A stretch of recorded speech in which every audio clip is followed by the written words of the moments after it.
Todos, estamos en jueves, hoy es el día de cápsula informativa conversando con el experto y sean ustedes bienvenidos. Hoy jueves 23 de julio, año 2020 y son las 9 de la mañana del Paraguay, 10 de la mañana en Argentina, el Uruguay, 8 de la mañana en México y en Colombia. Vemos que se están conectando amigos. Gracias a todos. Y bueno, hoy vamos a dar inicio a la primera de las dos bloques que hemos definido para iniciar nuestra conversación de hoy. Y justamente como lo están viendo ustedes en la lámina, hoy estaremos conversando con el experto en buenas prácticas ganaderas acerca que es para nosotros el manejo zoosanitario preventivo del rodeo de cría en un sistema de producción de carne bovina. Y justamente contamos con la presencia honrosa y afortunada de mi querido amigo, el doctor Luis Carlos Rades, originario de Argentina, y que como ustedes ayer, quienes nos hicieron favor de acompañarnos en la previa, pues pudieron darse cuenta que es una persona de carne y hueso, como todos nosotros, y que de alguna manera pues ha hecho de su vida, como cualquier ser humano, errores, fracasos, éxitos, tristezas, alegrías. Y bueno, a la vuelta de la esquina ya estamos por acá hablando de temas que son de nuestra pasión. Momentáneamente perdimos la señal con el doctor. Seguramente alguna falla con respecto al sistema, a la señal de internet, que es algo que siempre sucede y que voy a pedirle su consideración.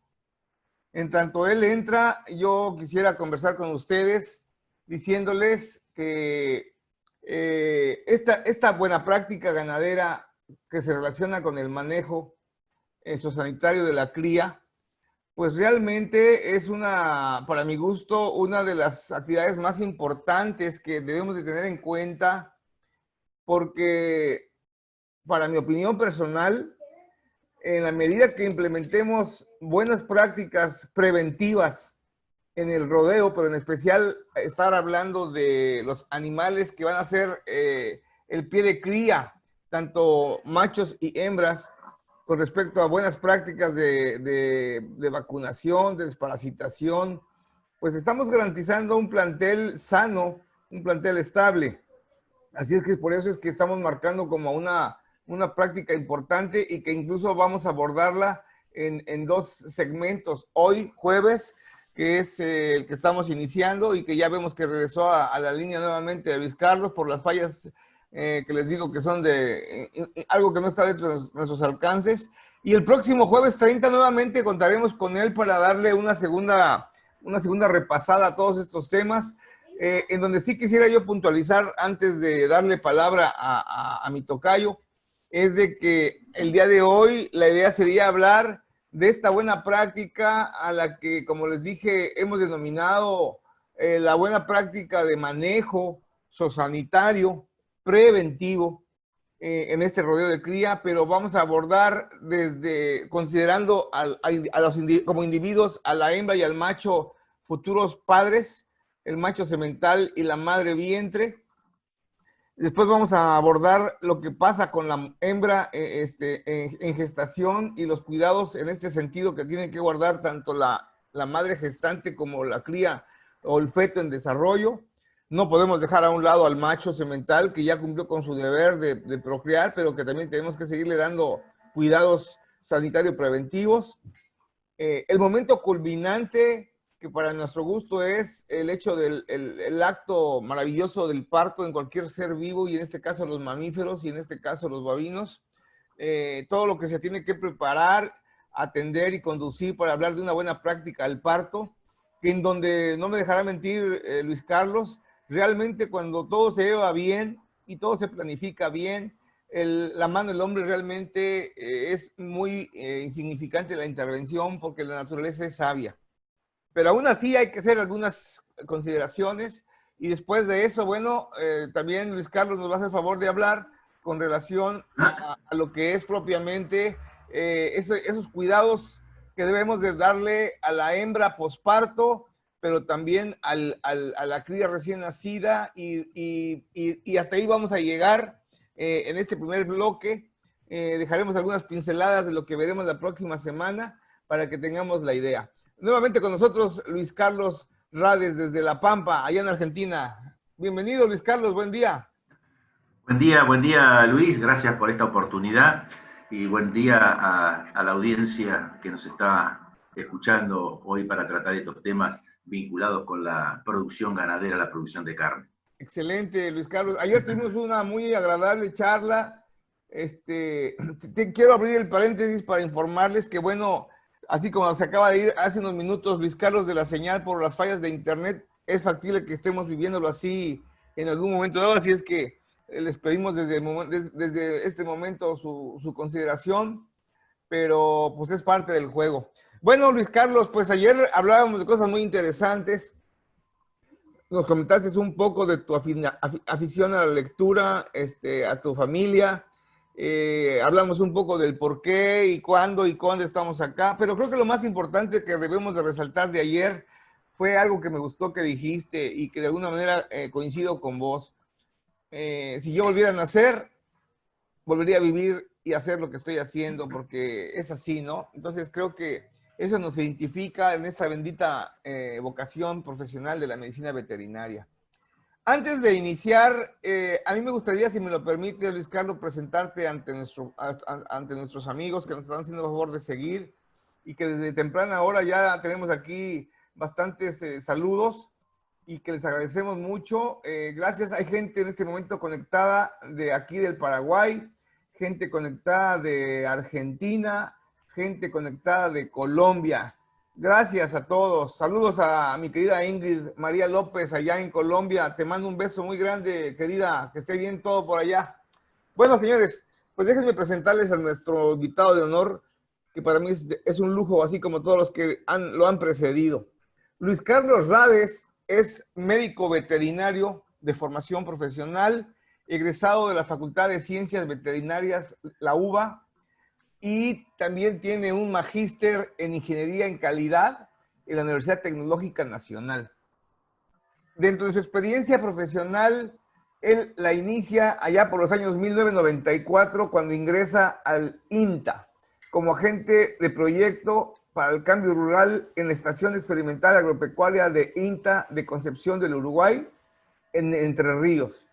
Fue jefe de la Agencia de Extensión Rural de San Salvador, en Entre Ríos, hasta julio del 2012. A partir de julio de 2012 hasta enero de 2018 fue jefe de la Agencia de Extensión Rural de General Pico en La Pampa, y en enero del 2018 se incorpora al grupo de trabajo de Sanidad Animal en la Estación Experimental Agropecuaria del INTA en Anguil, La Pampa. Dentro de la experiencia académica, que es muy vasta, porque realmente es muy vasta, fructífera también, Luis Carlos ya contabiliza más de 20 publicaciones vinculadas a los temas de su especialidad, trabajando básicamente dentro de las disciplinas en las que mejor se desempeña la investigación en ciencias veterinarias. Como actividades importantes desarrolladas, él hace investigación, ha hecho investigación, docencia y extensión y transferencia de tecnología. Ha hecho un sinnúmero de publicaciones y presentaciones en congresos, así también artículos de divulgación. Ha dictado un sinnúmero de cursos y seminarios y ha firmado y desarrollado convenios de vinculación tecnológica en diferentes estadios y en diferentes fases y funciones con todos los actores clave que de alguna manera intervienen en la producción animal. Como docente tuvo una muy interesante actividad entre los años 1983 a 1986, fungiendo como auxiliar de la docencia con dedicación semi-exclusiva en la Facultad de Ciencias Veterinarias en la Universidad Nacional de La Pampa.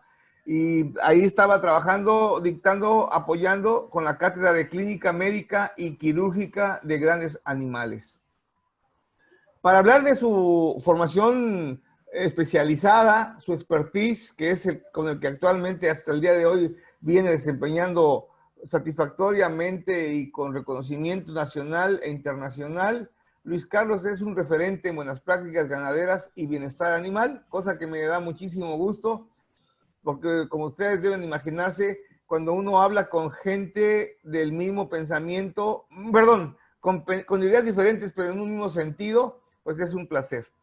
Y también es referente en lo que respecta a la correcta instalación y uso de los alambrados eléctricos, que es un tema que también en un momento dado más adelante lo vamos a invitar para que nos hable de este tema, que es un tema muy importante cuando hablemos de ganadería regenerativa. También es referente porque está especializado en el manejo del parto en los rodeos de cría, que de hecho es el tema con el que vamos a concluir esta primera cápsula informativa. Pero además de todo esto, Luis Carlos Rades está especializado en epidemiología y ha desarrollado estrategias para la prevención y control de enfermedades que afectan a la salud pública, al inocular los alimentos, enfermedades exóticas, y que todo esto en algún momento pueden limitar y han limitado y serán siempre limitantes para el comercio internacional. Así es que, como ustedes pueden darse cuenta, estamos hablando con una persona formada, experimentada, con don de gente y además excelente conversador y muy buen amigo. Gracias, Luis Carlos, por apoyarnos y estar con nosotros. Gracias, Luis. Bueno, no, dale adelante, por favor. Más adelante estaremos poniendo aquí al calce de nuestra pantalla de esta videoconferencia en vivo los datos de contacto para que quienes quieran directamente conversar, tratar con el doctor, se sientan con la total y completa libertad, porque justamente BPG Consultores Asociados tiene esa cualidad. Somos un despacho integrado por profesionales que nos ubicamos en diferentes partes físicamente en este lindo continente americano, y que bueno, cada quien estamos en nuestras áreas, pero cuando somos convocados por nuestros pares o alguna actividad implica que nos unamos para trabajar como el día de hoy, pues estamos prestos para brindar lo único que sabemos hacer, que es transmitir el conocimiento con relación a nuestras experiencias y vivencias que hemos tenido a lo largo ya de muchos años de trabajar en estos temas que son de nuestra pasión. Una vez más, Luis Carlos, muchas gracias, bienvenido. Y bueno, mi amigo, quisiera que nos dieras un adelanto de lo que hoy vamos a hablar para ir prendiendo motores. Bueno, gracias por esta introducción, gracias por tus palabras y vamos a los hechos. Agradeciendo ya desde ya tu invitación para poder compartir este espacio de contacto con otros colegas de otros lugares. Creo que lo importante frente a la demanda que tú me exponías era de hacer una visión que contemple las buenas prácticas ganaderas y que involucre a todo el sistema de producción. Quiero hacer como una introducción y primero aclarar, no voy a hablar específicamente de planes sanitarios, ni tampoco voy a dar ningún tipo de receta porque no es mi especialidad dar recetas. Creo que la actividad profesional se desarrolla en el campo y cada profesional tiene que tener su relación y su vinculación estrecha con los productores o con las empresas agropecuarias para poder planificar sobre la realidad de cada una en el ambiente que están cada una situadas para poder manejarse. Sí podemos hablar de estrategias, sí podemos hablar de tácticas y sí podemos hablar de herramientas que nos van a servir obviamente para poder llegar a buen fin. Sí, como vos me solicitabas, voy a hablar de lo que es la producción, y acá quiero hacer un paréntesis antes de arrancar, porque creo que es algo que compartimos ambos, que es la necesidad de hacer una visión como si estuviéramos parados en un dron y mirando desde arriba hacia abajo el sistema de producción, en donde está involucrado la empresa, están involucrados los recursos humanos, está involucrado el ambiente, están involucrados los animales, está involucrada la política agropecuaria, hay un sinnúmero de variables que tienen que estar interrelacionadas. Y en ese sentido quiero comentar que ya no el sector pecuario, ya tendríamos que estar pensando en que no estamos produciendo carne, no estamos produciendo terneros, no estamos produciendo novillos pesados o livianos, no estamos haciendo engorde en feedlot. todo el sistema y toda la cadena de carne está dedicada pura y exclusivamente a la producción de alimentos.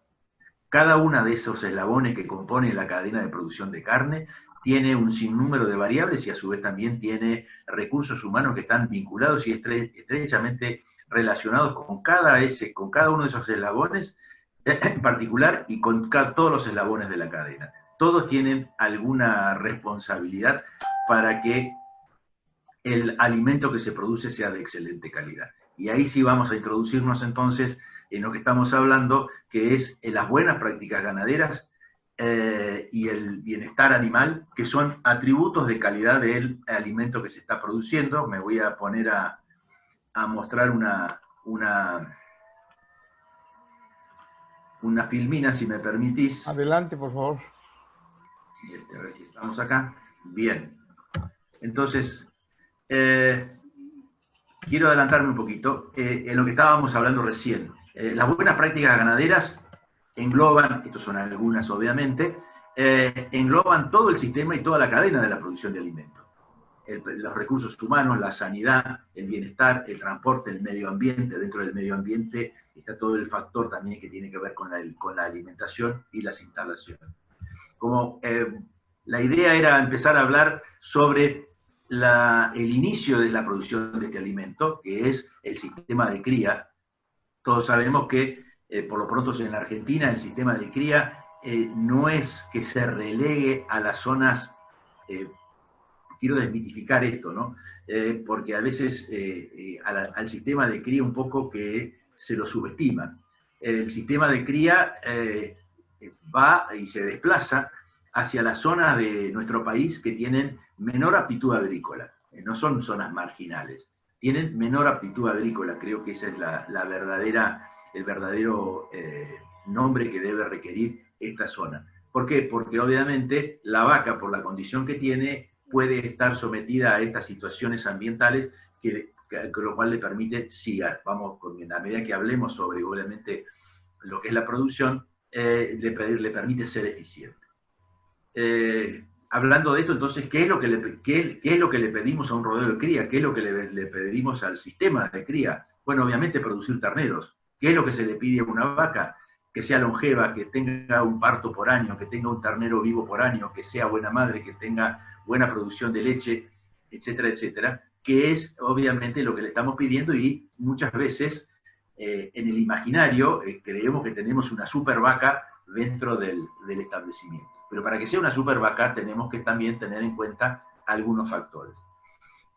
Como ustedes pueden ver, esta es una condición corporal de una vaca de un sistema de cría en la zona semiárida con buena producción de pasto y es con lo que tenemos que trabajar.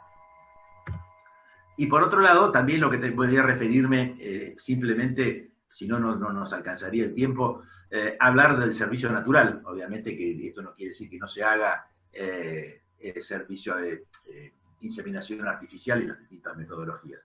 Pero sí, por lo pronto, entonces, tener en cuenta de que, más allá de que tenemos que tener las vacas que tengan, y tratar de tener una vaca con una buena genética, para lo cual también tenemos que introducir genética en los rodeos a través de los padres, lo que tenemos que lograr es tener buenos toros, buena conformación y a su vez también los cuidados necesarios para que ese toro pueda rendir al máximo. Lo que nosotros a veces decimos siempre en el campo es que el productor lo que debe asegurarse es de que sus toros sean atletas sexuales. Hay mucha tecnología, hay muchos trabajos realizados, hay mucha experiencia en esto, y cuando hablamos de un toro que sea apto reproductivamente, obviamente el veterinario tiene que cerciorarse de que tanto anatómicamente como clínicamente sea apto, obviamente, y a su vez también recurrir a unas pruebas como, por ejemplo, las pruebas de capacidad de servicio. Eso nos permite que a veces reducir el porcentaje de toros en los rodeos, dado la virtud que tienen estos toros de tener una libido importante y que le permite a su vez también preñar un mayor número de vacas. Cuando hablamos de esto, entonces tenemos que, por lo pronto hablo de la Argentina, los porcentajes de terneros logrados no superan globalmente el 60-65%. O sea que en la Argentina, de cada 100 vacas, hay 40, entre 40 y 35 vacas que no están produciendo nada. La vaca es, en el sistema de producción, es un bien de capital, o sea que tenemos un capital que no nos está dando nada. Entonces acá empieza toda la variable y todo el sinnúmero de visiones que tenemos que contemplar, y eso creo que es la gran oportunidad que siempre hemos tenido y que debemos tener los veterinarios y los agrónomos. Yo siempre me refiero que somos los profesionales del sector agropecuario, sin discriminar a unos o a otros. Todos tenemos nuestros aportes y tenemos una visión global de todo lo que tiene que ser el sistema.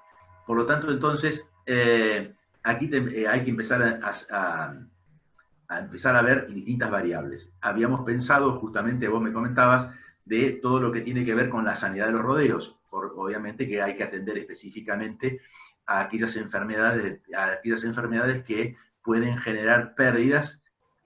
Voy a hablar solamente de una o de dos, nada más, para no abundar demasiado. No es el motivo de la charla de hoy hablar específicamente de enfermedades, pero, por ejemplo, podemos hablar de brucelosis, que ocasiona pérdidas, y las cuales se pueden prevenir. Neospora, podemos hablar de leptospirosis, y también tenemos que hablar de las enfermedades venéreas, y específicamente acá tenemos a uno de los responsables de la transmisión de esas venéreas. En la provincia de La Pampa ya lleva más de 10 años la obligatoriedad de revisar todos los años los toros, hacer raspaje y hacer diagnóstico de laboratorio.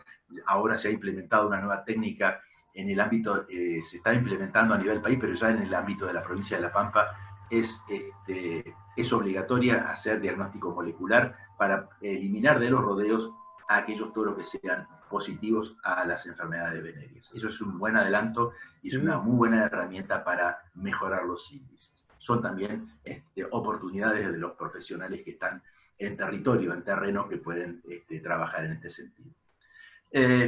Y después también lo que me parece que es importante es hablar un poco de lo que es las posibilidades concretas de ser exitosos en una producción de carne.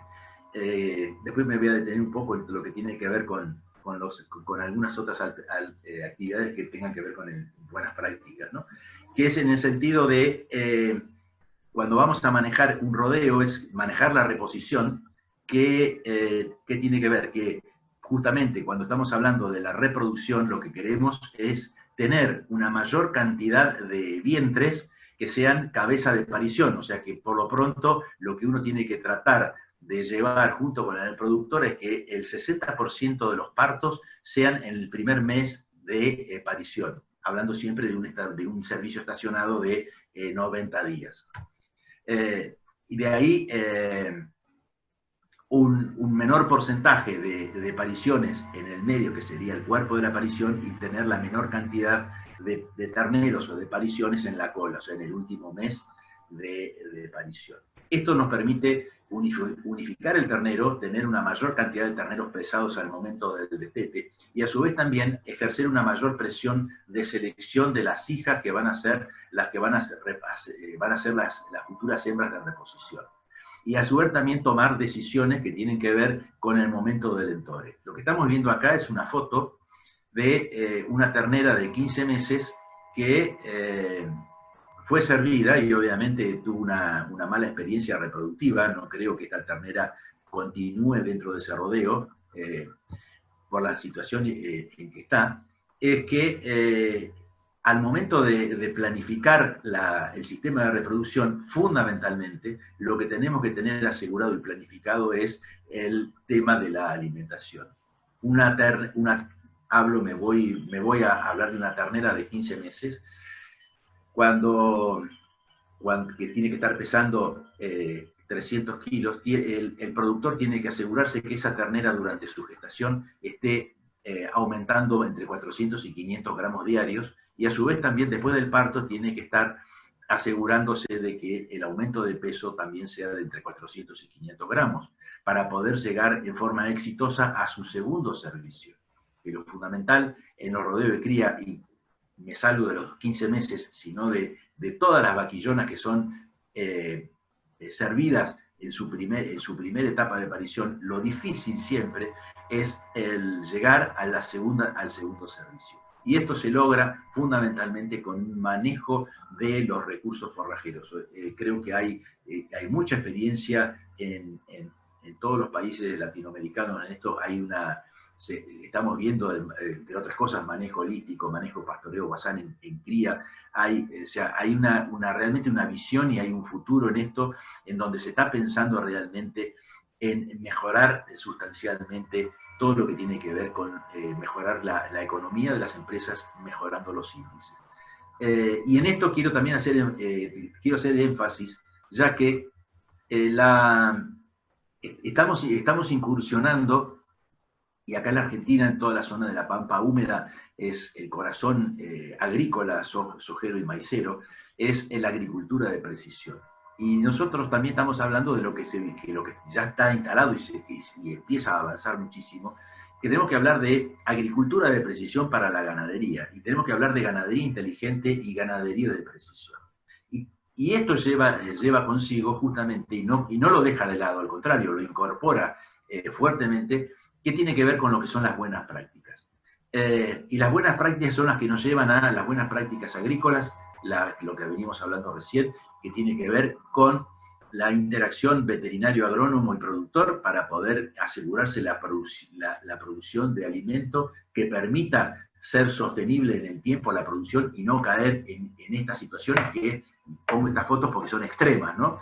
No es lo que uno desea, pero me parece que mostrando algo extremo es para tratar de generar un impacto y darse cuenta de lo que uno está hablando. Y tiene que ver también, fundamentalmente con y lo que estamos haciendo ahora, que es la capacitación de los recursos humanos. A mí no me gusta la palabra recursos humanos porque me parece bastante fría, tiene que ver con las consultoras de recursos humanos. A mí me parece que, y el sector agropecuario tiene una diferenciación, porque los humanos con recursos, que es la palabra que a mí me gusta, tienen siempre una vinculación muy estrecha con las empresas, o sean comerciales o sean empresas familiares, que justamente tienen que estar, y a eso iba, a la capacitación, porque es una diferencia cuantitativa y cualitativa el hecho de contar con humanos con recursos capacitados, porque permite a las empresas compartir en ese equipo de trabajo inteligente los desafíos y los objetivos. Por lo tanto, yo creo que lo importante es que esa diferencia está en que aquellos equipos inteligentes que saben por qué se hacen las cosas van a ser cualitativamente y competitivamente mejores con aquellos que solamente hacen las cosas. Creo que eso, por ahí pasa la cosa, por ahí pasa un poco esto que es lo importante. Yo tengo que también hablar un poco de lo que vemos a diario en nuestro país. Entre el 70-80% de la producción de carne o de alimento, como decía al principio, está en manos de pequeñas y medianas empresas. He seguido atentamente a los disertantes que me antecedieron, quienes hablaban sobre diseño de instalaciones, sobre manejo y de bienestar animal, lo cual es auspicioso poder presentarlo y poder verlo, pero a diario nos encontramos con estas situaciones, que son las condiciones en las que llevamos adelante la producción. Entonces, creo que lo importante en esto también es concientizar y transmitir de que el ambiente también juega un papel muy importante, y el ambiente no solamente juega un papel importante en los animales, sino también el ambiente juega un papel muy importante en los seres humanos que están trabajando en ese ambiente con los animales y en las instalaciones como lo que estamos viendo ahora. Hay una mala predisposición, obviamente, cuando uno no puede trabajar en condiciones. Y las condiciones no solamente son de la correcta instalación de una manga. Fíjense que si acá lo viera el colega uruguayo que estuvo trabajando sobre el diseño de mangas, nos implicaría que esto, bueno, parece una cosa de locos, y a su vez también sobre estas instalaciones precarias.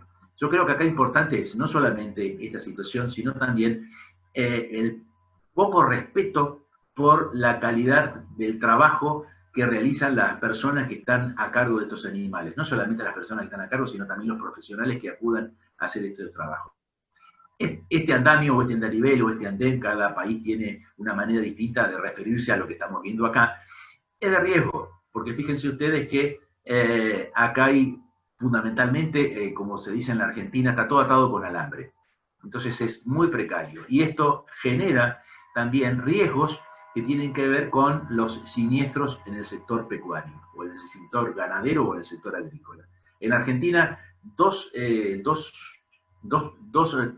sistemas son de alto riesgo y de alta siniestralidad.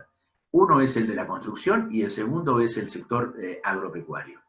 En el caso nuestro, bueno, ya no hace falta comentarlo demasiado, pero sabemos que en cuanto a volumen, los animales tienen entre 2 a 10 veces mayor volumen que el ser humano, por lo tanto, entonces, estamos sujetos a poder sufrir algún tipo de lesiones si no tomamos las precauciones debidas. Y fundamentalmente acá también tiene que ver con esto, es ser previsibles y trabajar fuertemente en la prevención.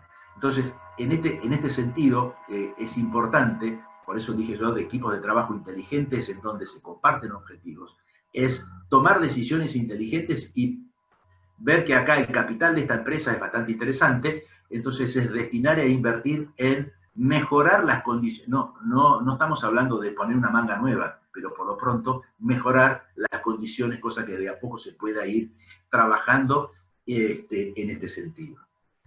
Fíjense que esto ya es otro tipo de manga, pero fíjense ustedes que aquí hay algo que, a lo que yo digo, desidia, porque fundamentalmente en estas instalaciones, acá creo que uno tendría que generar, Luis, vos hablas muchísimo en tus charlas y los que me antecedieron también, que es los registros. Lo importante también en esto es generar un checklist, o por lo pronto decir, bueno, qué es lo que tenemos que hacer previo al trabajo en las instalaciones y qué es lo que tenemos que hacer posterior al trabajo en las instalaciones. Por lo pronto creo que una de las principales actividades que uno debería hacer y ya acostumbrarse es la higiene, la limpieza y el mantenimiento. Y esta manga que tiene un gran valor, porque está bastante bien instalada, tiene deficiencias de mantenimiento. Fíjense ustedes que acá falta la mayoría de las tablas y acá queda un boquete por donde los animales meten las patas o las manos, o los terneros pueden escaparse generando lesiones. Eso por un lado, acá hay un charco de agua bastante profundo y otro lado que también que hay que uno cuando va a una instalación es no dedicarse solamente a prestar atención en un solo punto, sino tratar de tener una visión panorámica y general de cuál es la interacción con el ambiente y qué es lo que debe hacer cada uno y tomar precauciones al respecto. Entonces acá puse una flecha que no sé si se puede apreciar. Acá hay un camión, hay un tractor, hay un chimango, que es un tornillo de Arquímedes que es para cargar grano o alimento balanceado. Acá se está trabajando y enfrente donde está la casilla de operar hay movimiento de personas, hay ruidos extraños, movimientos extraños, que hace de que los animales no pasen por la manga. Y esto perfectamente se puede cambiar cambiando el horario de este trabajo mientras se hace una operación con los animales en la manga. Esto es tener sentido común y fundamentalmente esto tiene que ver también con la necesidad de profesionalizar el trabajo en el campo, el profesionalizar. Todos los recursos humanos que están en el campo deberían serlo, profesionales. Yo en mis charlas le comentaba a Luis en el día de ayer, cuando asisto invitado a dar una charla de capacitación al personal, yo trato siempre en estos casos, de charlar solamente con el personal, que no haya ni capataz ni nadie vinculado con la empresa, para tener esa relación mano a mano, para poder charlar y ser sinceros cada uno por su parte en cuanto a cómo hacen el trabajo y de cómo podemos hacer algunos cambios. Siempre pregunto, ¿cuántos profesionales hay en esa reunión, en ese momento, en el ambiente? Y me quedan mirando, entonces la pregunta que sigue que me sigue a mí a preguntarles, es decirles, ¿ustedes no son profesionales? Y unos dicen, soy puestero, trabajo en este lado, soy alambrador, y el tema es que necesariamente cada uno con su saber, y el saber no quiere decir que para saber hay que pasar por una educación superior, universitaria, simplemente es que cada uno con su saber y su experiencia es profesional en lo que hace. Y eso es fundamentalmente lo que hay que lograr y generar esa autoestima de esa gente que acompaña. Yo en mi vida profesional siempre digo que los diagnósticos nunca los hice yo. los hizo el personal. Cuando uno llega por primera vez al establecimiento, pregunta, ¿qué está pasando? ¿Cómo viene la cosa? ¿Qué fue? Y siempre hay alguien que va comentando y va diciendo por su saber y por su experiencia cómo viene, y después obviamente uno hace lo que tiene que hacer y se apoya también en las herramientas que tiene para hacer diagnóstico. Pero la punta del ovillo la dan los profesionales, y acá siempre decimos que son los que están atrás de la cola de las vacas. Así que creo que eso también es importante resaltarlo. Y por otro lado también, esta es una foto que es, digamos, que es un animal que el dueño del campo le gustaba porque pesaba más de 700 kilos de hueso, porque es así, le medimos esa cornamenta y se las muestro de punta a punta acá, medía más de 1,50 m. Entonces, es decir, ¿por qué este animal ahí, con el tamaño que tiene, primero, los riesgos de pasar este animal por la manga? Hay que vacunarlo. Los riesgos de que se rompa la manga, los riesgos de que el personal que está trabajando con esto sufra un accidente por el tamaño de estas guampas, ¿no? Entonces, este tipo de cosas hay que también preverlas y también ser conscientes. Y quiero aclarar algo, por lo pronto aquí en la Argentina se ha sentado jurisprudencia, es en que si bien el personal que está trabajando en los establecimientos tiene que contar con la RTA, que es una aseguradora de riesgo de trabajo, a su vez también tiene que tener un seguro, y ante cualquier siniestro hay una inspección in situ dentro del establecimiento para ver qué es lo que sucedió. Y obviamente entonces después los gastos médicos si hubiera y el seguro se pagan. No obstante, el siniestrado tiene derecho de litigar contra la empresa si considera de que los daños que él ha sufrido necesitan un resarcimiento económico superior al que recibió mediante el seguro. Y en la Argentina hay jurisprudencia al respecto, en donde la resolución de ese litigio, de ese juicio, es muy oneroso para la empresa. Entonces, siempre la pregunta con la gerencia es, ¿cuánto cuesta, y me vuelvo un poquito para atrás para verlo, cuánto cuesta poner las tablas que corresponden y dejar esto en condiciones? ¿Cuánto cuesta poner las tablas como corresponden, sacar el alambre y poner un buen tornillo y asegurarse de que no haya en el futuro ni animales lesionados y fundamentalmente el personal? En relación al resarcimiento económico que pidió el lesionado, es ínfimo con respecto a lo que tiene que después erogar la empresa para resarcir la demanda judicial del empleado. Uy, perdón, me lo estoy yendo mal. Hasta ahí vamos. Bien. Lo otro que es también importante y que hace a las buenas prácticas y que también hace al bienestar laboral del personal, que estamos atendiendo a un sinnúmero de animales, es el ambiente en el cual estamos inmersos en el trabajo. No podemos tener en nuestro lugar de trabajo, que es las instalaciones, con situaciones como las que estamos viendo. Lamentablemente no tienen muy buena calidad porque el celular no lo permitió. Pero tenemos que también tener el correcto manejo, no solamente de los zooterápicos previo a la aplicación, donde tiene que tener un lugar seguro, donde se debe llevar un registro de los productos de acuerdo si son antibióticos, o sea, de acuerdo a lo que se va a utilizar, si son antibióticos, antiparasitarios, desinfectantes, o lo que fuera, biológicos, tener la heladera como corresponde y conservados como corresponde, sino también qué es lo que hacemos con los desechos. Todo este tipo de situaciones son importantes a tenerlos en cuenta. Y también tenemos que tener en cuenta de que estas situaciones son auditadas por los mercados que compran la carne que se está produciendo en los países productores de carne. La Argentina, hablo yo, no es exenta. Entonces, este tipo de situaciones también hay que velar y también hay que ser conscientes de que la salud ambiental, y acá quiero resaltar algo, que es la OIE, ya no es algo que no se discute, se habla de una sola salud, la salud humana, la salud animal y la salud ambiental. Colaborar, en este caso puntual, con la salud ambiental tiene que ver también con el depósito de los insumos que se utilizan para producir un alimento de calidad y un alimento con inocuidad. Eso lo tenemos que velar no solamente los profesionales, sino a su vez también todos los que tienen responsabilidades dentro de esa eslabón de la larga cadena de producción.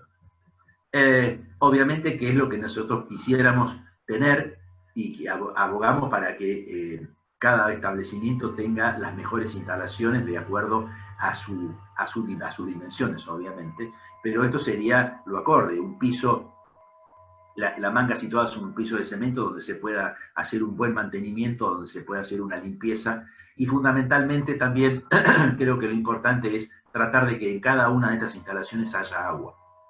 ¿El agua para qué es? El agua es para higienizarse, lavarse. Nosotros sabemos que obviamente si estamos haciendo vacunaciones, si estamos haciendo tactos, si estamos haciendo algún tipo de muestreo, si estamos haciendo diagnóstico de veneria, obviamente necesitamos los elementos indispensables, no solamente para higienizarnos, también los antisépticos necesarios, y fundamentalmente también sería previsible de tener en el lugar de trabajo también un botiquín con los elementos indispensables para atender cualquier tipo de siniestro leve. Pero y fundamentalmente ser conscientes en la necesidad imperiosa de recalcar e insistir en que es tarea de todos velar por la prevención de los siniestros. Siempre digo esto, si ocurrió un accidente, pregunto, ¿el accidente o el siniestro pudo ser evitado? Si la respuesta es sí, entonces no es un accidente, es meramente una falta de consideración hacia las personas que están trabajando, porque eso se pudo haber evitado, es una negligencia. Eso es un poco el mensaje que quería ir poniendo. Y vamos de lo que habíamos hablado, que es cuando tenemos entonces dentro de nuestro sistema productivo, hablamos de la condición de las vacas, qué es lo que le pedimos a las vacas, qué es lo que le pedimos a los toros, y obviamente cada uno de los dos tiene que tener toda su batería sanitaria. Ya los colegas, cada uno en los establecimientos donde trabajan, han hecho el plan sanitario correspondiente y han hecho obviamente o han previsto toda la batería necesaria para hacerlo, tanto como biológico, las vacunas para prevenir las distintas enfermedades, sabiendo de la importancia que esto tiene con la generación de anticuerpos, tanto para la madre como para el ternero, en forma horizontal y en forma vertical. Sabemos de la importancia que tiene el calostro en el recién nacido, justamente generando una buena batería de anticuerpos en la madre para que se los pueda transmitir. Cuando hablamos y quiero, antes de hablar de esto, que es la última parte que me pediste, Luis, no está correctamente puesta en el orden que yo quería, me voy a hacer, antes que nada, antes de hablar de esto, voy a hablar de lo que viene acá, que es el correcto uso de la jeringa.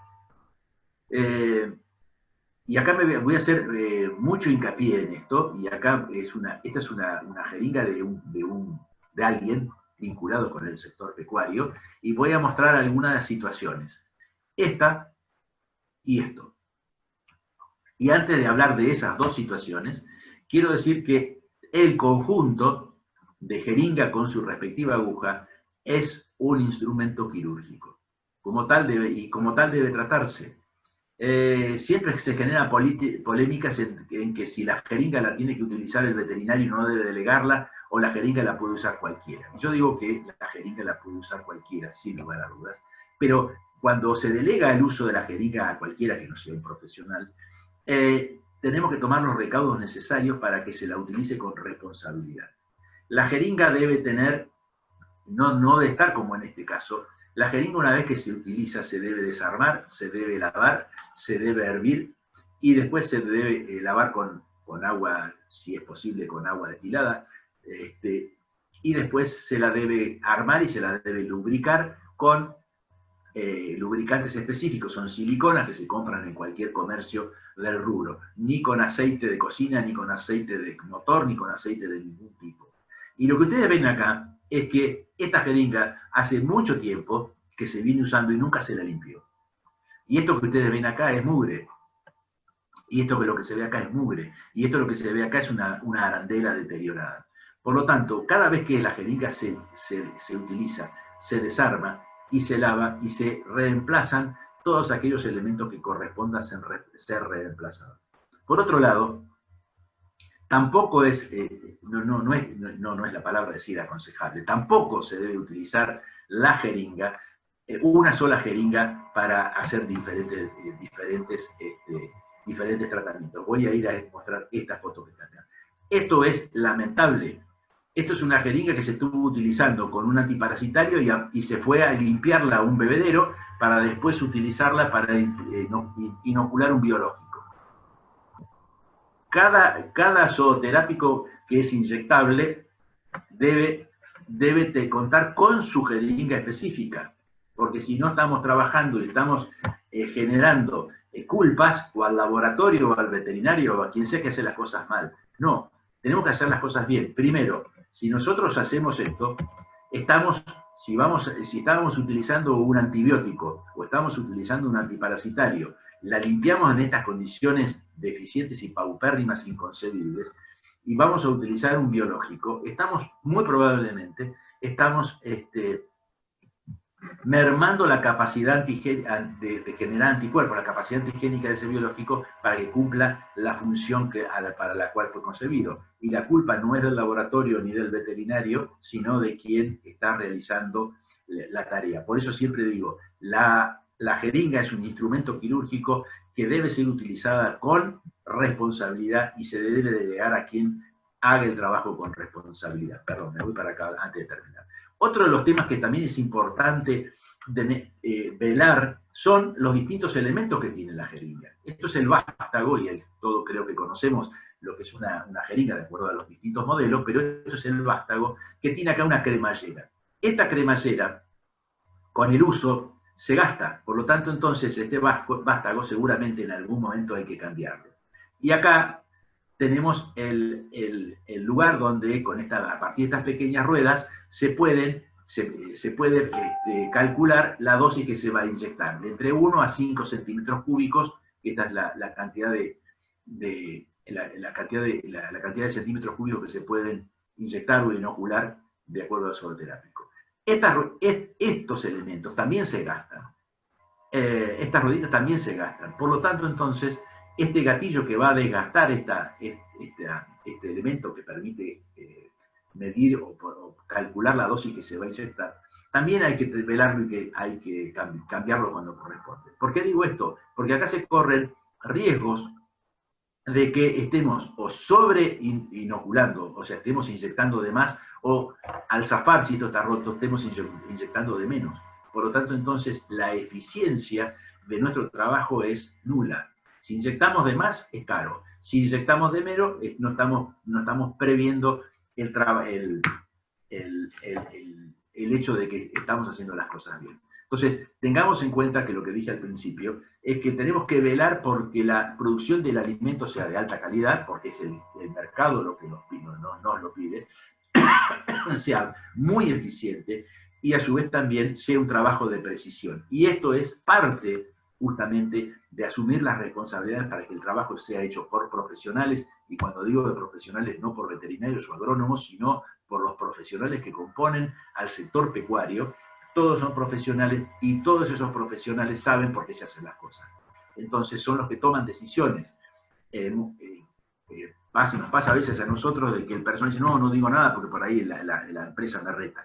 No, si uno es un profesional, tiene que reclamar para que esta jeringa, si hay que cambiarla, hay que comprar una nueva, hay que reemplazar algún elemento, se haga porque ese profesional está reclamando que tener un elemento que le permita hacer bien su trabajo. Y en donde los objetivos de que es producir alimento, obviamente, sean entendidos por todos. Entonces, es inconcebible esto que estamos viendo acá. Y me voy entonces, y antes de ir al último punto, me voy a este punto acá que también creo que es importante.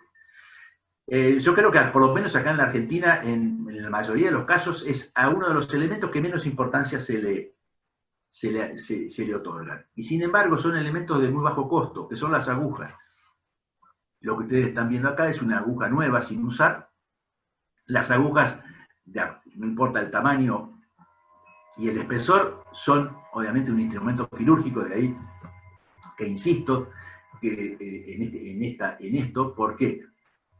porque incide en la piel e incide en los tejidos, porque tienen un bisel y este bisel tiene filo, tiene una punta, entonces se genera una herida inciso punzante, hablemos en términos veterinarios, ¿no? Entonces, cuando generamos una herida inciso punzante, técnicamente lo que estamos utilizando es un instrumento quirúrgico. Así lo aprendí yo en el momento que cursé cirugía en la Facultad de Veterinarias en la Universidad de Buenos Aires. Así es. Y esto es lo que nosotros vemos en lo que sucede con el uso cotidiano, ya sea porque la punta es lábil. Entonces, cuando aquí se produce esta situación, que es la punta que a veces nosotros es imperceptible, esta es una fotografía con mucho aumento, cuando uno incide en la piel, incide en los tejidos, y luego después retira la aguja, lo que se está produciendo en el tejido, en este caso es subcutáneo o el muscular, es una laceración del tejido. Esa laceración del tejido obviamente va a producir posteriormente una inflamación, obviamente, y un gran acúmulo de glóbulos blancos, justamente atendiendo a todo el proceso, no vamos a hablar obviamente de esto, del proceso inflamatorio.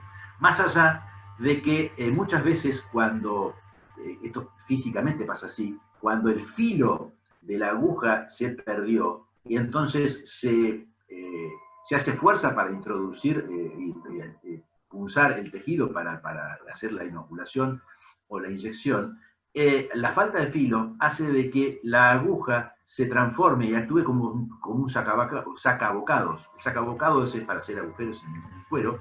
Por lo tanto, entonces, es muy probable que se esté inoculando un pequeño taco de cuero con pelo y obviamente, con suciedad. Y esto entonces, esto junto con la laceración que se está produciendo por el hecho de que la aguja aquí se esté comportando como si fuera un pequeño anzuelo, genera lo que vemos acá, son los abscesos.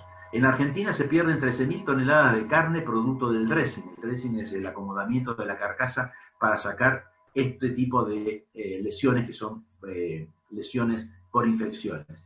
Y esto obviamente, este tipo de lesiones son por lo general sépticas, ¿no? Digamos, producto de lo que estábamos hablando. Entonces, y todo lo que estamos hablando creo que en todo sentido y todos vamos a estar de acuerdo. Esto no es una cuestión de filantropía. Estamos hablando de producir alimento, es un alimento que se comercializa tanto en el mercado interno de nuestros países como también en el mercado externo. Por lo tanto, esto forma parte de la calidad que nosotros debemos asegurar a lo largo de toda la cadena. Los profesionales de la cadena alimentaria tenemos que ser conscientes de que nuestros actos tienen que ser ejecutados con responsabilidad para asegurar la mayor calidad del producto que se está produciendo, el alimento.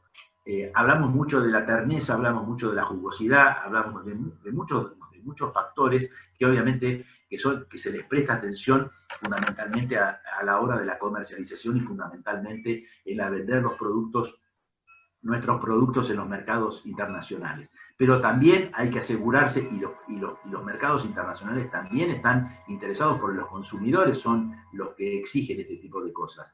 Tenemos que saber que estas situaciones no deben existir y es responsabilidad de quienes están a lo largo de la cadena. Solamente algunos ejemplos. Voy a pasar a otro ahora, que genera mucha polémica. A mí no me gusta hablar de picana. En la Argentina la picana tiene connotaciones políticas, por lo tanto, entonces no me gusta ese término, pero creo que también, más allá de esto, no creo que sea el nombre correcto y corresponde. Yo creo que fundamentalmente son elementos que son inductores del movimiento. Y esto es un arreador electrónico.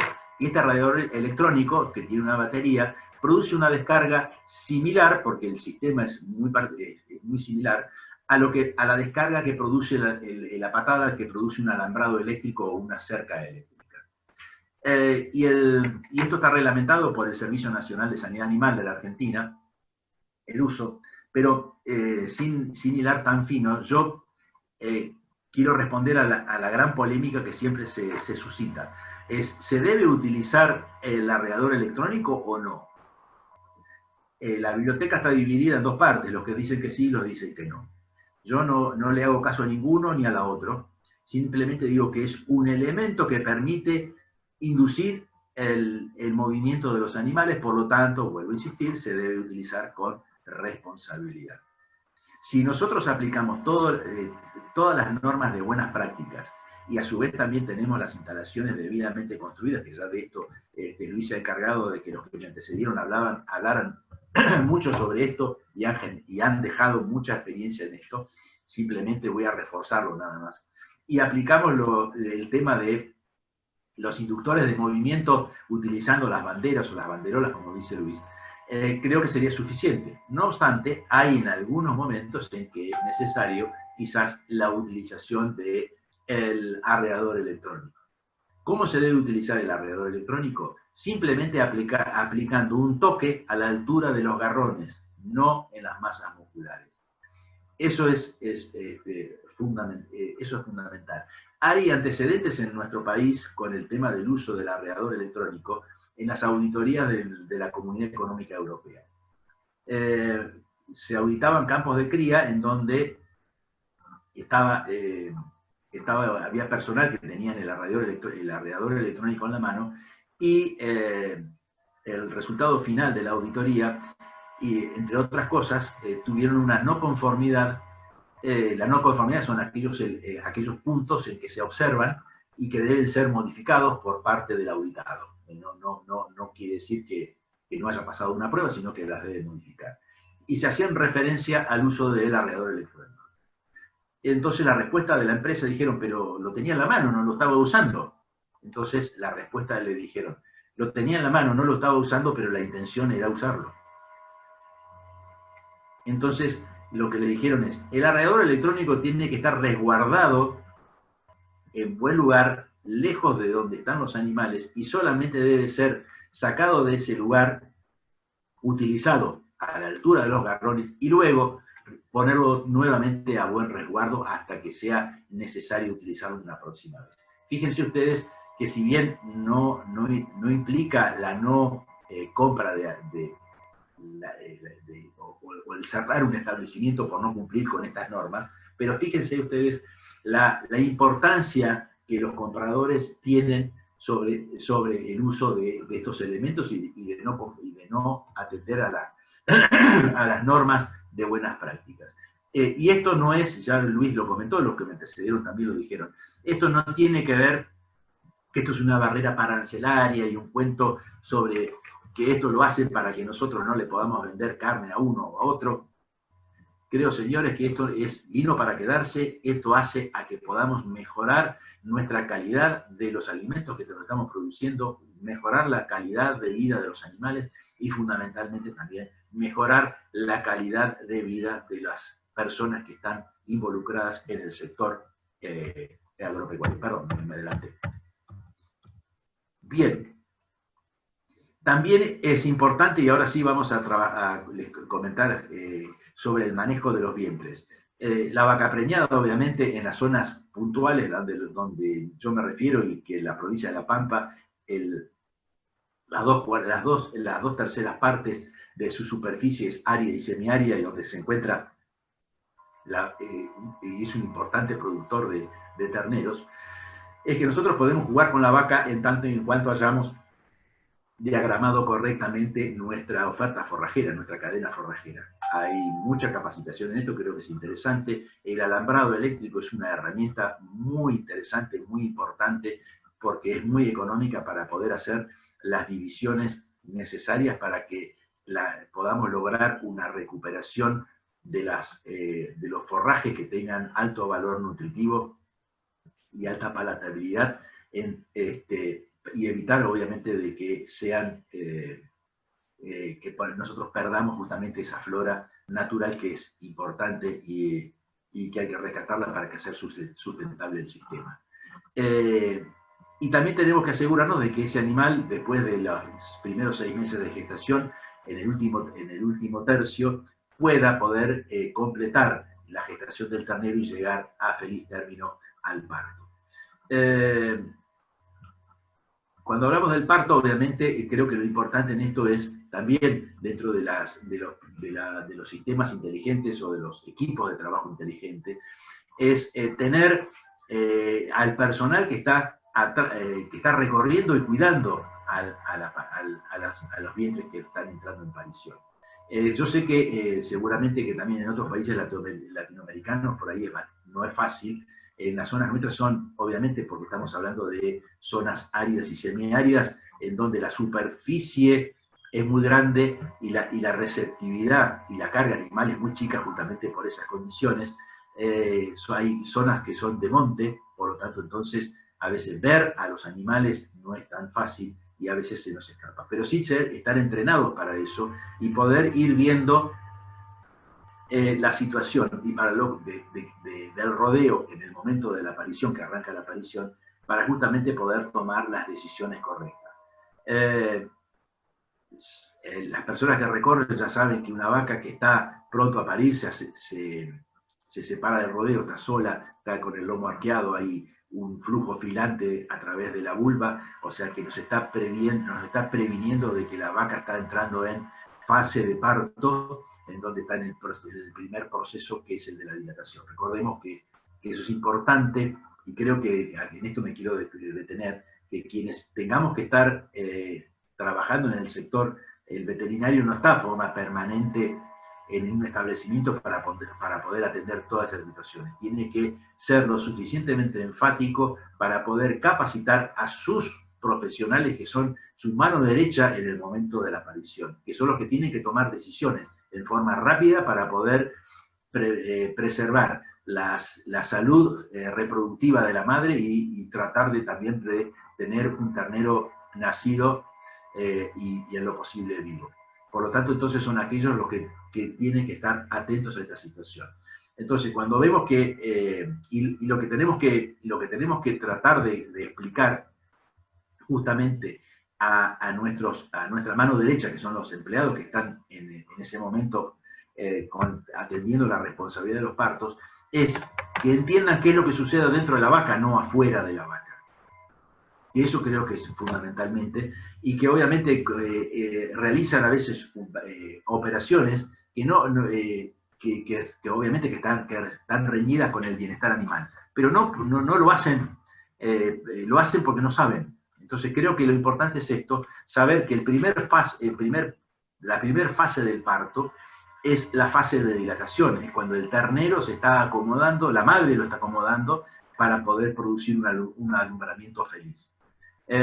Sepamos que el parto se produce por dos instancias. Primero, porque el espacio que tiene el ternero dentro del vientre o dentro del claustro uterino es demasiado chico, entonces ya no aguanta más el ternero para estar ahí adentro porque no tiene espacio, no tiene lugar, y la madre que ya le molesta a esa cosa que tiene ahí adentro.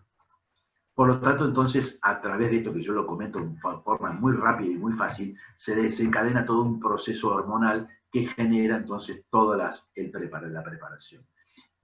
A veces nos sucede a nosotros aquí en la Argentina en que están en el campo y aparecen las membranas fetales que aparecen por la vulva. Eso obviamente son las membranas y mucha gente cree que hay que pincharlas. Entonces, en esto hay que ser enfático también, hay que recordarles que eso nunca, bajo ningún punto de vista, tenemos que pinchar, porque son las membranas las que, porque a su vez dentro del vientre materno, el útero, que obviamente está muy dilatado porque tiene a un ternero que si son razas británicas, están pesando entre 28 y 32 kilos, más las membranas y más los líquidos fetales. O sea que estamos hablando de un tambor prácticamente de 150 litros, como para que tengan una idea del tamaño que tiene ese ternero dentro del vientre de la madre. Esas membranas están dilatando el canal blando, están dilatando el cuello uterino, están dilatando la vagina y están dilatando la vulva para poder generar después el alumbramiento.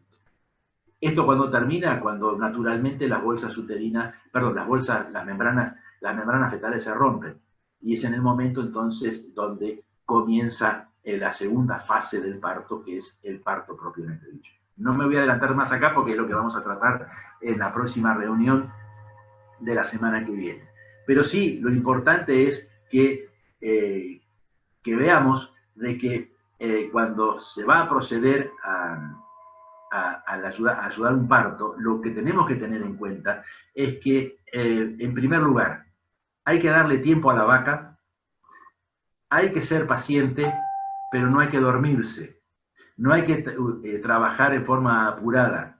Y segundo, la vaca, cuando va a parir, la vaca tiene que estar echada. Después le vamos a explicar por qué uno insiste en que la vaca esté echada adecuadamente para que pueda mejorar el trabajo de parto. Y también lo que tenemos que darnos cuenta es que si bien anatómicamente el canal del parto está compuesto por dos elementos importantes. Uno es el canal duro del parto, que es el hueso coxal, el hueso de la cadera. Que el hueso de la cadera no es de goma, el hueso de la cadera no se dilata, simplemente la sínfisis pubiana, la parte inferior, es apenas un poco por la acción de las hormonas que hace que se dilate mínimamente. El canal blando sí es el que se dilata gracias al pujo y la inserción de las membranas, obviamente, y los líquidos fetales. Entonces, eso creo que es lo importante. Y obviamente, estos son algunos ejemplos de lo que no se debe hacer. Lo que sí he visto, por ejemplo, cosas, lo comento acá, es que el ternero, en vez de estar cinchado por estas dos personas, el ternero estaba atado a un palo y le echaron los perros a la vaca, entonces la vaca, asustada, pegó el tirón, y porque los perros la mordían y la asustaron, y el ternero quedó colgado de un palo y la vaca destrozada, obviamente, como consecuencia de esa locura. Entonces, lo digo como caso extremo, y fue una situación a la cual asistí una vez y me encontré con entre esta carnicería, por llamarlo de alguna manera. Entonces, creo que estos son algunos de los puntos a tener en cuenta. Los terneros una vez, no me quiero adelantar, obviamente porque es tema de la próxima reunión, pero sí lo importante en esto es, como decía recién, a las vacas de segunda aparición y más, lo importante es recalcarle a los empleados estas situaciones. Vamos a mejorar y vamos a avanzar más en la próxima. Y la recorrida diaria, hay que estar recorriendo en forma diaria. Los animales, cuando están por parir, no están muy lejos y por lo general están cerca de las aguadas. Y por otro lado, si vamos a atender la aparición del lote de reposición, que son las vaquillonas o las vaquillas, se necesita mínimamente de 2 a 3, y lo ideal sería 4 recorridas diarias, justamente para poder atender cualquier vicisitud que pueda ocurrir. Tenemos que tener en cuenta, cuando estamos trabajando con las vaquillonas, es que la vaquillona primeriza no sabe qué es lo que le está ocurriendo, es su primera experiencia con un parto. Por lo tanto, entonces, siempre que nos acerquemos, siempre que estemos tratando, hay que hacerlo con sumo cuidado. Y vuelvo a repetir, si la vaquillona está en trabajo de parto, el parto puede durar de 2 a 6 horas, hasta 12 horas. Obviamente hay que estar atentos a esto, pero no adelantarse, no precipitarse, porque la vaquillona se asusta y después por lo general nos considera a nosotros que somos depredadores, obviamente va a tratar de alejarse de nosotros, y si estamos trabajando en campos grandes y donde hay monte, es muy probable que después la perdamos dentro del monte, y como consecuencia podamos perder el ternero o eventualmente también a la vaquillona. Por lo tanto, entonces creo que es un poco hasta ahora lo que vamos llegando. No sé, Luis, si te parece que por ahí habilitemos algunas preguntas, o te parece que de parte tuya que resalte algún otro tema vinculado con lo que estamos tratando ahora. No, me parece espectacular tu presentación, Luis Carlos, te agradezco. Yo quisiera únicamente, antes de hacer algunos comentarios y algunas reflexiones, dar las gracias a la gente que nos está siguiendo. Estamos recibiendo saludos, hay gente que manda saludos y felicitaciones desde Estados Unidos. Gracias, Oscar Villatoro Morales. Gente de México que nos acompaña desde hace tiempo, el colega y amigo José Daniel Castillo Quintero. El colega, el amigo que nos escribe desde Estados Unidos, Oscar Villatoro, dice, muy buena la información. Nuestro colega José Daniel Castillo Quintero, que es médico veterinario y vive y trabaja en México, dice buenos días a Luis y a Luis Carlos. Y con respecto a lo de la picana o chicharra, como se le dice en México, o inductor de movimiento, como lo menciona Luis Carlos, dice José Daniel que es muy cierto que este tipo de instrumentos algunas veces ocasiona o puede ocasionar problemas y que es de poca ayuda. Saludos también recibimos acá de Paraguay, de mi querido amigo el ingeniero Eric Nagy, que manda saludos y dice que es excelente la charla. Saludos, hay saludos de Argentina. Nos saluda nuestra querida amiga y colega Maru Salinas. Gracias, Maru, por estar con nosotros. Y bueno, antes de seguir dando más comentarios que nos escriben aquí los compañeros y amigos que nos siguen, les recuerdo que aquí al alcance de la diapositiva, de la ventana que estamos en vivo, está los datos de Luis Carlos para hacer contacto con él. Hemos puesto su número telefónico, hemos puesto su dato relacionado con su número móvil, también su dirección en LinkedIn y en Instagram. 2 correos electrónicos. Bueno, pasando un poco y retomando un poco lo que tan acertadamente comentó Luis Carlos, yo quisiera hacer varias aclaraciones que son para mí muy importantes. Primero, muchas personas nos buscan o nos cuestionan, mejor dicho, cuando hablamos de que vamos a dar una charla de buenas prácticas ganaderas y están esperando que les demos una receta universal o una camisa a la medida. Y déjenme decirle que desgraciadamente o afortunadamente no es así, porque incluso lo mencionó al inicio de su charla Luis Carlos, ¿no? Y en este tema tan especial como es el tema del manejo zoosanitario preventivo para el ganado de cría, estoy seguro que más de uno estaba esperando que diera nuestro experto alguna receta, ¿no?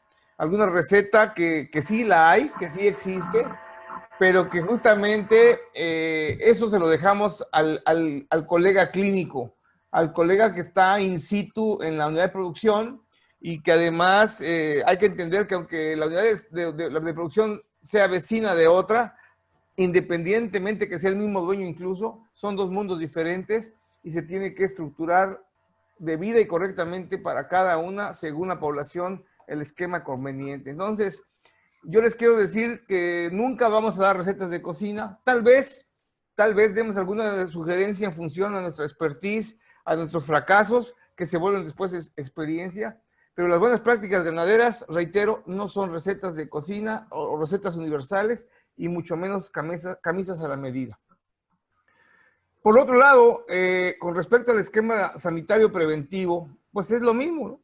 Lo que sí hay que entender, y eso es la parte que de alguna manera nos hizo ver Luis Carlos, es que a esos individuos, llámese el padre semental, la madre vientre o la cría que está por concebirse, gestarse y parir, pues tienen que recibir un esquema sanitario preventivo acorde y adecuado a las circunstancias y condiciones. Pero también es muy importante que haya instalaciones adecuadas, porque además algo que resaltó mucho de alguna manera Luis Carlos y se ha venido diciendo tiempo atrás, como lo dice y le retomo las palabras que menciona nuestro amigo Marcos Jiménez Apiola, los que nos dedicamos a las buenas prácticas ganaderas, nuestro principal objetivo es preservar el bienestar del humano. ¿Esto qué quiere decir? Que ese operario, ese trabajador, incluso ese veterinario que entra al corral de manejo, que camina entrando en sus 2 pies, al término de la jornada salga caminando en sus 2 pies. Creo que eso es indudable y es incuestionable. No podemos exigir bienestar animal si no cumplimos primero el concepto del bienestar humano. Incluso lo dijo ayer y lo repitió hoy en la mañana, cosa que celebro, y lo vamos a hacer más adelante seguramente en la mesa del debate. La conveniencia que tenemos que entender todos los actores directos e indirectos en este sistema producto, que ya no podemos hablar de salud animal, ni de salud humana, ni de bienestar animal, ni de bienestar humano. Tenemos que hablar de una sola salud y un solo bienestar, porque efectivamente tenemos que trabajar integrados holísticamente. Por otro lado, y retomando el comentario que hizo Luis Carlos, y que de alguna manera lo comenta nuestro amigo y colega de Querétaro, José Daniel Castillo, en donde él dice que es muy cierto lo de la chicharra, en que en algunas pocas ocasiones puede sernos de mucha utilidad. Yo quiero aquí abrir un paréntesis porque lo dijo de alguna manera muy clara Luis Carlos y quisiera yo nada más ampliar el comentario. Yo no he encontrado en ningún documento normativo europeo, que son los que han hecho esta imposición, no he encontrado ningún documento, y si lo hay, por favor, corrígeme, Luis Carlos, pero ningún documento dice que no se utilice la picana, o la chicharra, o como le quieran llamar, al objeto que induce, genera una corriente eléctrica para generar que el animal se mueva. No hay ningún documento que diga que no se utilice. Sí está escrito y dice claramente que se utilice a discreción, que se utilice en ciertas circunstancias y que se aplique en áreas en las que sea justamente las menos complicadas, las que menos se afecten y que cumpla con el objetivo que es que se movilice de esa área ese individuo. Obvio, y es algo que lo vengo diciendo desde el principio, no podemos pedirle a un animal que nace, crece y vive en un corral que sea dócil y manejable a un individuo, y casi siempre estamos pensando en el ganado cebú, que nace, crece y viene a conocer los corrales casi en la última etapa de su vida, que es cuando va a estar en confinamiento para el tema de engorde, en el caso de este tipo de circunstancias. Pero entendamos que es una herramienta de trabajo, no la mejor ni la única, pero que existe y que la podemos utilizar. Y de esto hay muchas anécdotas. Entonces no le tengamos miedo, pero tampoco es nuestra mejor solución. Creo que hay muchas cosas interesantes que Luis Carlos comentó. A mí me gustaría, para efectos meramente de ir cerrando ideas, mi querido Luis Carlos, que fueras tan gentil de comentarnos de manera muy concreta, desde tu visión y con tu experiencia, ¿cuáles serían las recomendaciones que darías para preparar a esa hembra futura madre? ¿Cuáles serían tus recomendaciones como buena práctica que hay que hacer? ¿Cuáles son las recomendaciones que tenemos que hacer como buena práctica preventiva para ese toro que vamos a utilizar su semen, sea en monta directa, preferentemente, porque si hablamos de inseminación artificial ya es otro mundo, para poder generar este cruzamiento? ¿Y cuáles son las condiciones que tiene que mantener la hembra gestante para que se desarrolle establemente y ese feto crezca de manera conveniente y suficiente hasta el momento del parto, si eres tan amable? Sí, con mucho gusto. Obviamente que voy a hablar en términos generales, no son recetas.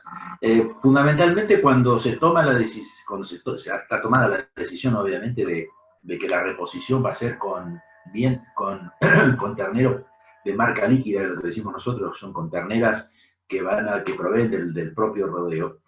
Obviamente, yo comenté sobre estacionar los servicios, o sea, servicios cortos. Voy a hablar de uno solo, de 3 meses.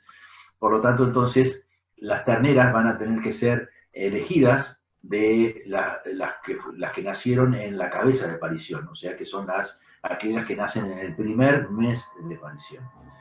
Esto nos permite elegir más terneras de las que necesitamos y, por lo tanto, poder hacer una mayor presión de selección posterior. Estas terneras de reposición, siempre ya decimos lo mismo, lo sabemos, esta presión de selección, estas terneras tienen que tener un tratamiento similar o mejor que las terneras que van a ir a engorde para posterior venta, ya sea por recría en el campo o como invernada. Esta ternera va a tener que estar muy bien alimentada porque justamente es aquella ternera que tiene que llegar con el peso mínimo para poder hacer un servicio natural.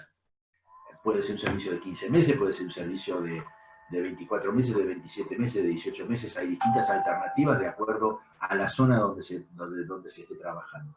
Pero por lo pronto para todas ellas el tratamiento tiene que ser ese, de llegar al momento del servicio con, obviamente, el peso óptimo para poder encarar la futura gestación. Y obviamente en el transcurso de todo ese periodo tiene que tener toda la batería sanitaria necesaria, tanto los sanitarios como los antiparasitarios, para poder también llegar con condiciones de salud óptimas. Eso es por un lado.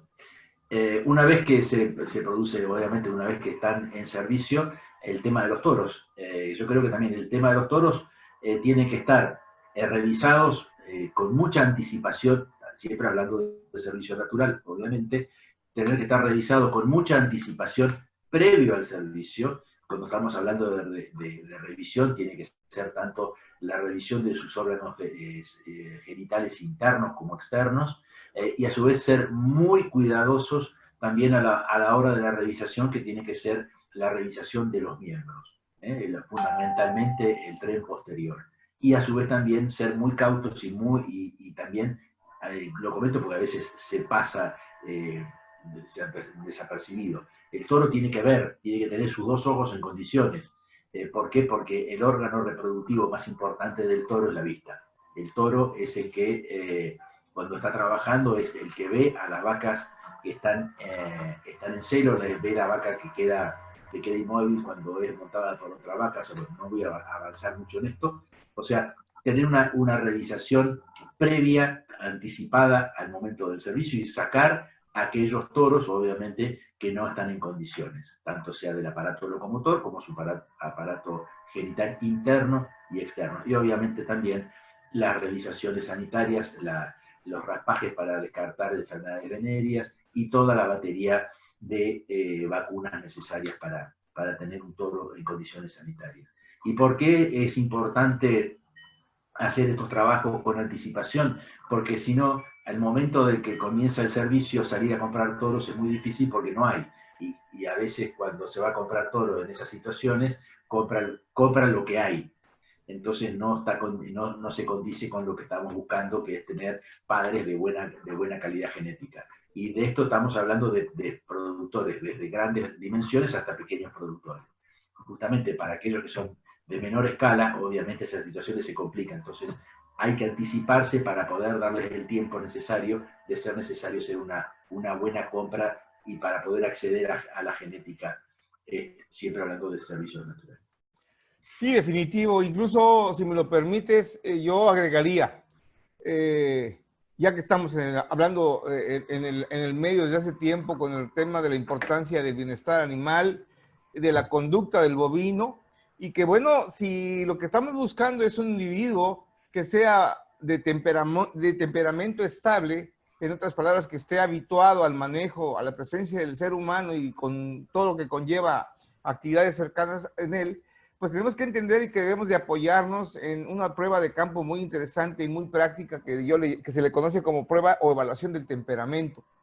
Y que esta prueba nos permite identificar a aquellos individuos que tienen esa capacidad de habituación, de soportar ese estrés que se genera por presencia de los predadores, en este caso el humano, y que es un gen que se puede perfectamente identificar para ser seleccionado en nuestros progenitores, y que transmitan justamente, independientemente del fenotipo y de la calidad genética que ya has hablado y que siempre se manejan a través de estas famosas DEP, agregarle el temperamento, porque lo que estamos buscando es un individuo estable, un individuo que sea buen convertidor de alimento que le ingiere por la boca para que se transforme en kilogramos de peso vivo, que al final de cuentas es el negocio. Hace 2 o 3 semanas que tuvimos en nuestra mesa de debates y con conversación de cápsula, recordarás que estuvo nuestro amigo, el presidente de la Asociación Chilena de Bienestar Animal, mi presidente, el doctor Roberto Becerra, y acuñó una palabra que desde que la dijo, yo la manejo también como si fuera mía, le pedí permiso, y es el hecho que el bienestar animal es un negocio, y es un negocio que hay que saberlo utilizar en beneficio. Aquí abro el paréntesis porque tenemos un comentario que lo voy a leer. Nos escribe el médico veterinario zootecnista Hugo Che Vázquez y nos dice, nos saluda desde Ciudad Victoria, Tamaulipas, paisano, mi tierra querida, mucho gusto en recibir noticias de por allá de usted, querido colega. Y él hace el siguiente comentario, Luis Carlos. Dice, mi comentario es que las prácticas de bienestar animal consideran su base científica, recomendaciones internacionales y condiciones in situ de instalaciones, razas, especies y manejadores, basados en la respuesta y experiencia inmediata, porque la respuesta animal cambia en función de esos factores. Buenas recomendaciones y lineamientos en general. Saludos, colegas. Gracias. Creo que lo que dice aquí nuestro colega y amigo, pues es lo que hemos venido conversando desde que iniciamos con estas cápsulas informativas ya hace más de un mes, y que de alguna manera cada uno de los distinguidos invitados, a su manera y a su forma, repiten, por decirlo así, lo mismo. Y hoy no es la excepción nuestro amigo experto en buenas prácticas ganaderas, el doctor Luis Carlos Rades. Creo que en algo podemos estar convencidos, tocayo. Manejamos un lenguaje muy parecido, con una visión de nuestras experiencias de cada quien, y que eso ayuda a enriquecer estos temas de las buenas prácticas ganaderas. A mí me gustaría, y estamos propiamente entrando al inicio de la recta final de esta primera secuencia, a mí me gustaría algo muy interesante que mencionaste, pero que yo quisiera dejarlo para una siguiente, segunda o tercera oportunidad con los compañeros que te van a preceder, y obviamente que la siguiente será tema también importante. Dijiste algo muy interesante, el tema de la buena práctica para la disposición de los productos, los residuos y desechos de los productos químicos farmacobiológicos y del equipo punzocortante o de instrumentación que se utiliza, en donde la aguja y la jeringa juegan un papel muy importante, y que me parece que fue excelente esa intervención tuya cuando lo mencionaste. Quisiera un poquito más al detalle, porque dijiste algo muy importante. Generalmente el productor, y por qué no decirlo con cierta pena y tristeza y algo de rabia, muchos colegas, cuando les fallan sus esquemas de vacunación, a pesar de que utilizaron excelentes productos y no funcionaron, le echan la culpa al producto y no a la forma en que lo prepararon y lo introdujeron en el individuo, y sobre todo las condiciones del equipo que utilizaron. Amplíanos un poco este punto, que para mí creo que es importante.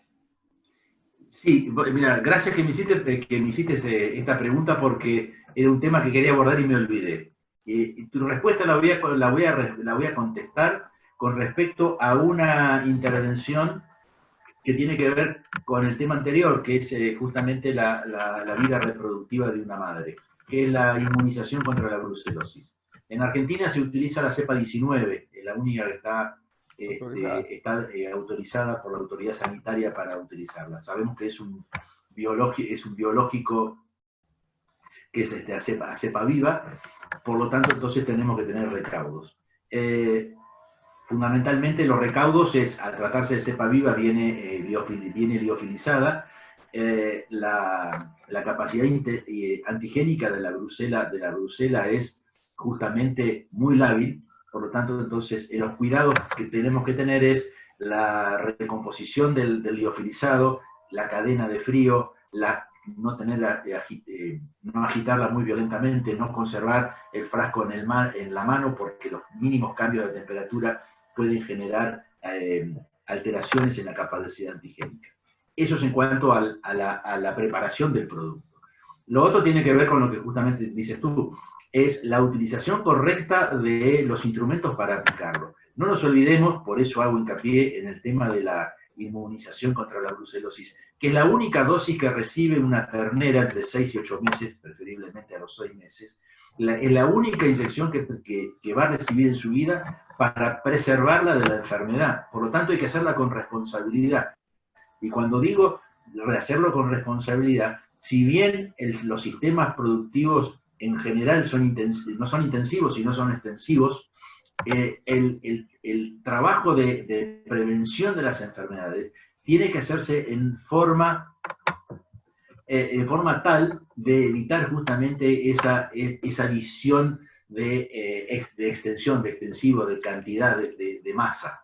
Porque creo que estamos hablando entonces de ganadería. Ahí entonces tenemos que ser conscientes cuando hablamos de ganadería de precisión, ganadería inteligente. ¿Por qué? Porque tenemos que hacerlo una sola vez y bien. Entonces, hacer una vacunación en forma individual con los elementos que requieran una aplicación del biológico, del inmunógeno, como corresponde, en la dosis que corresponde, obviamente, para hacer las cosas bien. Si vamos a otros temas, es lo que tú decías. Si no contamos con los elementos necesarios o en mal estado o no cuidamos las buenas prácticas, entonces estamos agregando de más o de menos y por lo tanto entonces la respuesta al biológico va a ser la que no esperamos y que puede ser la no respuesta a lo que pretendemos, y lo otro es que estemos agregando más. Estamos hablando de, como yo te decía en un momento, esto es económico. El sistema tiene que ganar plata para poder manejar y mantener todos estos estándares, y por lo tanto entonces acá no hay filantropía, acá hay que trabajar para ser muy eficientes, y para ser eficientes tenemos que trabajar bien, ya no lo vamos a repetir, con una sola salud y con todos los puntos claves que hacen a las buenas prácticas, que involucran en forma holística a todos los que intervienen en cada uno de esos eslabones de la cadena de la producción de alimentos. Así mismo. Y bueno, también creo que es conveniente recordar y comentar breve y puntualmente algo que seguramente tanto a vos como a muchos de nosotros siempre nos preguntan cuando vamos a hacer una auditoría o una asistencia técnica al establecimiento, o incluso en nuestras propias aulas de clase, porque amigos todos, como ustedes bien lo saben, tanto Luis Carlos como su servidor y todos, la mayoría de mis amigos que los invito aquí a conversar sobre este tema, somos profesores o hemos sido profesores universitarios o seguimos siéndolo. Y una pregunta que a mí siempre me hacen mis estudiantes en la facultad y la gente en campo, ¿no? La pregunta de los 60 millones de dólares, porque cada vez les subo más. Dígame, doctor, con su experiencia, ¿cuál es la mejor recomendación en función de cada cuándo cambiar la aguja para el inyectable de los animales?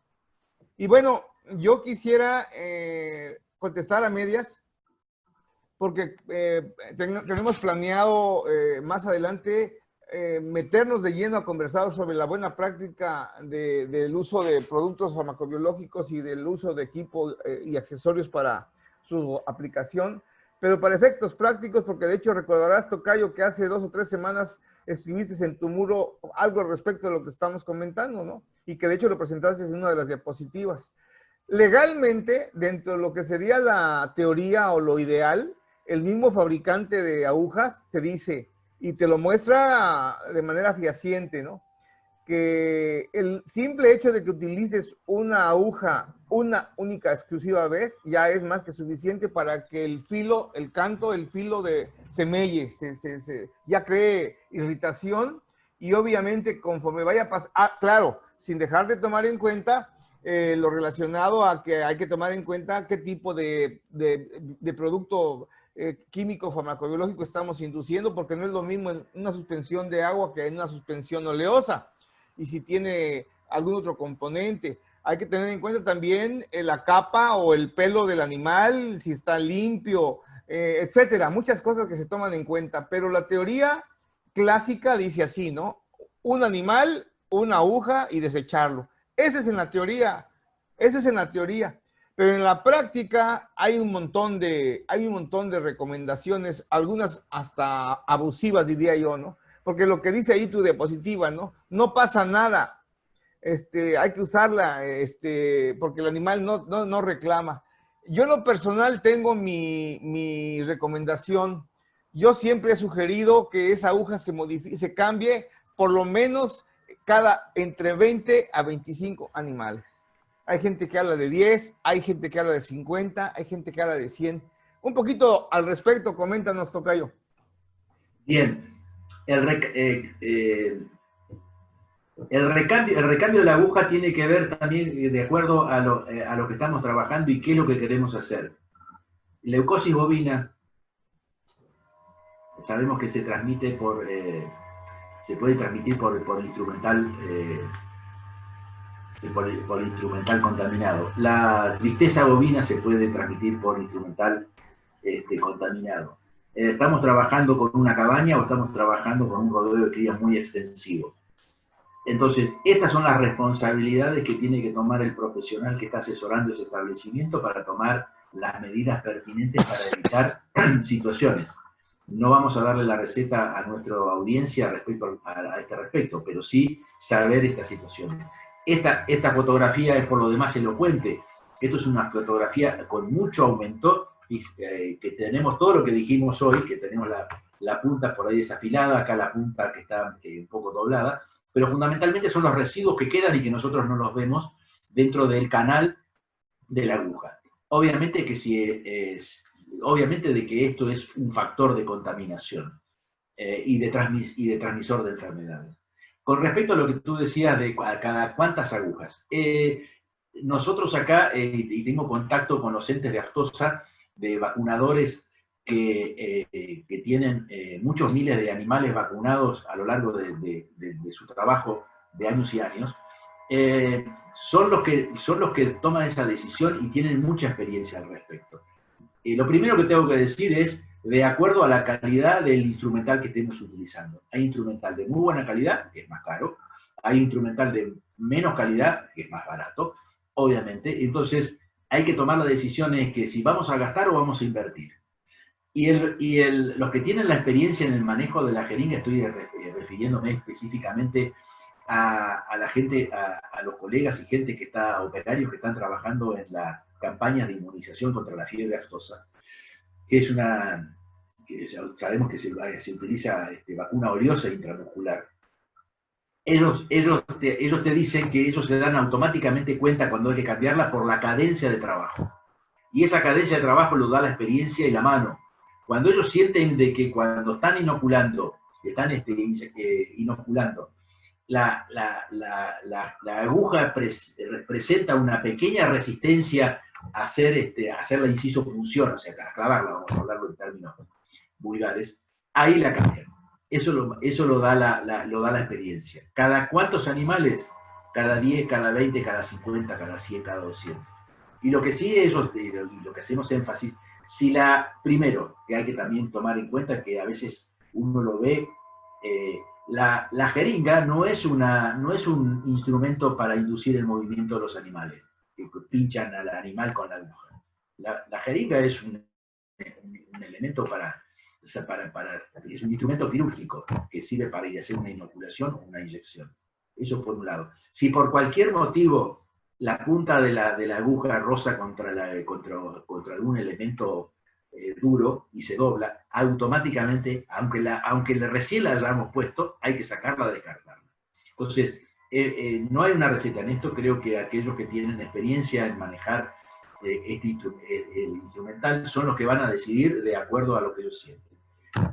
Y lo otro es también la necesidad de comprar insumos que sean de calidad. Porque en definitiva, como todo el mundo dice, lo barato siempre sale caro. Así es, efectivamente, y creo que es muy enriquecedora el comentario que haces y que, amigos, yo les puedo decir que de esto vamos a hablar más al detalle en un tema específico como es la buena práctica del uso, control, desecho de equipo, de material, de accesorios y de todo lo que queda después de residuos de productos químicos farmacobiológicos, porque es todo un tema y merece la pena conversarlo. Por aquí estamos recibiendo más saludos y felicitaciones. Aquí nos escribe otro buen y querido amigo, colega mexicano, Ricardo Ábalos desde México, y comenta: magnífica emisión el día de hoy, un distintivo por la calidad profesional y humana de tus invitados, querido Luis. Gracias, Ricardo. Es tan destacada como la tuya misma. Saludos a ti y al colega doctor Luis Carlos Rades y felicitaciones para ambos. Igualmente, hasta allá, hasta México, Michoacán, un saludo, mi querido Ricardo, y gracias por tus comentarios. Yo creo que aquí hay muchos comentarios, bueno, hay muchos links, muchos likes que le dicen en el ambiente, muchos me gusta. Estamos recibiendo saludos de gente de Paraguay, de México, de Estados Unidos, de Ecuador, de Colombia, de Guatemala, mi amigo Harold Saldaña, mi querido colega Eduardo Fano desde México, también gente de Bolivia, gente de Venezuela, de acá de Paraguay, gente de Argentina, gente de Uruguay. Gracias a todos. No quiero decir los nombres para no emitir a ninguno. Pues bueno, amigos, estamos entrando a la fase final en la recta de esta primera etapa, a la que nos honramos contar con la presencia de mi querido colega y amigo Luis Carlos Rades, y que el tema puntual de esta cápsula primera parte es esta buena práctica de manejo sociosanitario preventivo en el rodeo. Hay mucho por hablar todavía. Yo pienso que en la siguiente cápsula tendremos un poquito más datos específicos para los que les interesa llevarlos con punto y coma y guión con respecto a esas recomendaciones que siempre para mí son fundamentales. Y si me lo permites, tocayo, adelantarles que coincidiendo tanto vos como yo, creo que una responsabilidad grande que tenemos los técnicos en estos temas de buenas prácticas y de bienestar animal, no se diga, es darle una buena asistencia a ese becerro recién nacido, del mismo momento en que sale de su cavidad, donde se encuentra perfectamente descansando y durmiendo y desarrollándose, y se enfrenta a la vida y a ese nicho, a ese medio ecológico que es tan adverso, y que creo que los técnicos tenemos que entender que debemos procurarles atenciones y cuidados sin caer tampoco en los excesos, pero estamos conscientes que si en la medida que le demos esas atenciones, pues tendremos un individuo que crecerá sano, estable, y por lo que dice Luis Carlos, ¿no? Que sea negocio, porque al final de cuentas no hablamos de romanticismo, hablamos de técnica, ¿no? En donde hay que entender que esto hay que hacerlo bien, hay que dar evidencias de que lo hacemos bien, y que todo el mundo salgamos beneficiados a partir del concepto de una salud y un bienestar.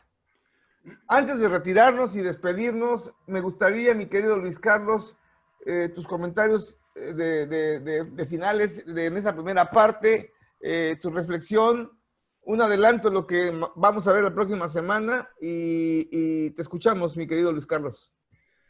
Bien, creo que a la semana que viene creo que lo interesante sería abordar todo lo que tiene que ver con el manejo del parto y el recién nacido.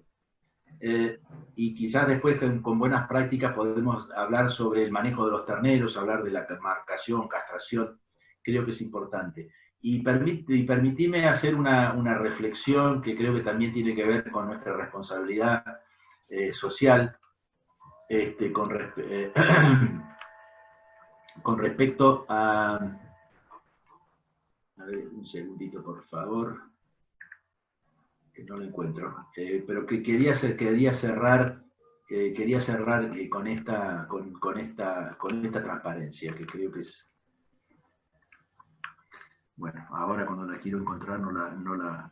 Espera un segundito, ya la voy a encontrar, ya vamos terminando.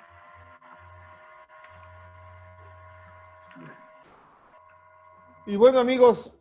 A ver, sí, esperame un segundito, porque no la puedo, no sé por qué no la puedo subir. Tranquilo. Recuerden, amigos, que nos vamos a reunir el próximo jueves, misma hora. Jueves estamos hablando de la semana que viene, y estamos hablando del jueves 30. Y también no les quiero dejar de hacer hincapié que, independientemente que ya conocemos ayer la vida de Luis Carlos en la previa, pues el próximo miércoles 29 también tendremos la previa para conversar un poco más de la persona de carne y hueso que hoy nos está acompañando. Y la segunda cápsula complementaria a esta será el jueves 30 de 9 a 10 de la mañana. Adelante, Luis Carlos. Sí, discúlpenme que justo un error de no encontraba la transparencia. Creo que un poco la responsabilidad social que nos cabe también a los veterinarios es profesionalizar el trabajo en el ambiente pecuario. Entonces yo siempre digo, así, o sea, creo que esta es la mano de un trabajador, nadie le puede discutir de que este hombre es una persona de trabajo y de trabajo duro, pero no necesariamente tenemos que promulgar esta situación. Creo que también, así como estamos pensando y trabajando y preocupándonos por utilizar los elementos de mayor calidad para hacer los trabajos, también tenemos que bregar para que quienes nos acompañan, quienes son la mano derecha, quienes son las personas que están cotidianamente con los animales, también tengan los elementos de cuidado que les permita también tener un ambiente de trabajo amigable y en las condiciones y las mejores condiciones para poder llevarlo a cabo. Entonces creo que esta foto quería terminarlo así a modo de reflexión, ¿no? De que tenemos que también ayudar al personal que nos acompaña, trabajar y ayudar también a los que tienen la responsabilidad de la contratación del personal, de que tenemos que generar un ambiente laboral amigable, y en esto también tiene que ver con las instalaciones, tiene que ver con las buenas prácticas, tiene que ver con el ambiente, tiene con lo que venimos hablando y pregonando en todas tus cápsulas, ¿no? Sí, de hecho quiero recordarles, amigos todos, que tenemos una cápsula determinada, será de las últimas de este primer ciclo, en el que hemos denominado la buena práctica de responsabilidad social. Y aquí vamos a abordar con colegas, entre ellos obviamente retornar y contar con la presencia de mi querido amigo Luis Carlos Rades, de algo que acaba de mencionar que es tan importante y más. Si hablamos de que no podemos exigir un buen trato a los animales, un bienestar animal, si no cumplimos primero con el bienestar del humano, es muy cierto que tenemos que darle todos los elementos y todas las capacitaciones necesarias para que, como decía mi amigo Marcos Jiménez, entró a laborar el individuo a su jornal hoy en 2 pies. La responsabilidad nuestra es de que ese individuo salga caminando en sus 2 pies. Y depende mucho de la capacitación. Entonces, aquí hay que tocar este tema con más detenimiento porque es tan importante o más, porque al final de cuentas, con todo respeto, el patrón llega a dar órdenes, el veterinario llega a dar órdenes y el que está ahí metido siempre es el trabajador, el empleado, el que tiene que hacer las cosas. Y como dijera mi maestro Bloom en algún momento, no le podemos exigir a ese trabajador que le dé buen trato a los animales si hoy en la mañana amaneció su hijo con temperatura de 39, 40 grados, hirviendo y está a 200 kilómetros de la ciudad para que lo vea un doctor. No le podemos exigir a ese trabajador que le dé buenos tratos y que aplique bien la vacuna en sus animales, porque hoy en la mañana amaneció llovida su casa, habitación, porque se le metió el agua, el frío y hasta el lodo. No le podemos exigir a ese trabajador que atienda bien a esos 300 o 200 animales del corral, que les chequee la alimentación, si él medio come, medio duerme, medio vive. Tenemos que satisfacer primero el bienestar humano y protegerlo. Pero también no me dejarás mentir, mi querido tocayo, porque lo hemos vivido en el campo, tanto vos como yo y los que nos dedicamos a esto, que hay muchos propietarios, muchos dueños de establecimiento que les dan casa al trabajador, le dan sanitario y el tipo prefiere ir a seguir haciendo sus necesidades en la letrina a la que está acostumbrada. No me dejarás mentir también que hay muchos propietarios que a los trabajadores les dan todos los implementos y equipos para trabajar y no los utilizan. Y de eso vamos a hablar más adelante con respecto, en especial cuando hablamos de aplicar productos como son los herbicidas, como son los garrapaticidas, que se pueden contagiar, se pueden transmitir al humano por los poros, y más en estos climas nuestros donde se abren por las condiciones climatológicas tan extremas que son calor y humedad. En fin, creo que hay mucho que conversar y amigos todos, pues lamentablemente hay que hacer un alto y decir gracias, no sin antes pedirte tus palabras de despedida, mi querido Luis Carlos. Bueno, en primer lugar, quiero agradecerte, Luis, por la deferencia de agasajarme con tu amistad. Eso en primer lugar, y a su vez también de permitirme formar parte de este foro para poder transmitir a través de tus cápsulas lo humildemente que puedo aportar, y que obviamente podemos, si tuviéramos tiempo, hablar de muchas cosas más, pero creo que fundamentalmente como profesionales, más allá de nuestra formación de grado, la posibilidad de por ahí de tener formaciones de posgrado, es transmitir a quienes corresponden, como vos terminaste tu charla y la mía también mostrando esa mano, es la de hacer docencia para generar los conocimientos y tratar de generar también el cambio de hábitos. Yo creo que eso es fundamental. La gente nunca hace las cosas porque sí, sino porque tienen un trasfondo social, cultural, tradicional, folclórico, etcétera, etcétera. Hay que comprender, creo que nuestra parte como profesionales es de entender justamente el por qué se hacen las cosas para tratar de, a través de ahí tratar de explicarlas y de tratar de modificarlas. Creo que es un trabajo arduo, sostengo de que en la necesidad imperiosa de formar equipos de trabajo, esto me parece que un equipo de trabajo virtual es bueno, pues se puede llegar a muchos lugares, y después tiene que ver cada uno en su lugar de trabajo con la creatividad que corresponde al profesional o a la gente a los recursos, para poder manejar esos recursos y poder modificarlos. Recetas no sirven, creo que cada uno en su terreno, con la información que se dispone, poder actuar en consecuencia y tratar de modificar, hacer las cosas fundamentalmente. Yo siempre digo, como esto es una cuestión de ganar dinero y esto es económico, hacer las cosas bien sale lo mismo que hacerlas mal. Totalmente. Entonces, pero hacerlas mal es más caro, porque en definitiva hay que arreglar. Entonces hay que hacer de primera intención, y eso es compartir los desafíos y los objetivos de la empresa con todos los integrantes de la empresa, del equipo, que le permite a los integrantes de la empresa ser creativos, ser responsables y ser partícipes de los resultados. Creo que eso es importante, y parte de eso nos corresponde a nosotros. Excelente, Luis Carlos, pues te agradezco mucho como siempre. Les agradecemos a los amigos que nos siguen escribiendo, los saludos siguen llegando hacia vos, mi querido Luis Carlos. Andrés Peroba Lara de México también, colega y ex compañero de facultad, gracias por tus saludos. Saludos a los Luises, dice, siempre interesantes las charlas. Gracias, mi querido Andrés. Bueno, pues no me queda otra más que decirles, amigos, que los espero el próximo jueves, no sin antes verlos antes en la previa. El próximo jueves es 30 de julio, fin de mes, a las 9 de la mañana, horario de Paraguay, 10 de la mañana, horario de Argentina y el Uruguay, 8 de la mañana, y horario de México y en Colombia. En la segunda parte de esta cápsula informativa, en la que estamos conversando con el experto, el doctor Luis Carlos Rades, acerca de la buena práctica de manejo zoosanitario preventivo en el rodeo de cría, y que haremos más énfasis en los puntos críticos, como ya los mencionó él, a partir del parto. Amigos míos, les agradecemos mucho su atención. Aquí al calce de la ventana se encuentran todos los datos para hacer contacto con mi querido Luis Carlos, su número telefónico, sus correos electrónicos, el institucional y el particular, su enlace en LinkedIn y en Instagram. No me queda otra más que comentarles también que quien quiera hacer contacto con él directamente, siéntanse con la confianza. Es una persona muy abierta, dispuesta a siempre a dar lo mejor de él mismo, pero también vive de la capacitación.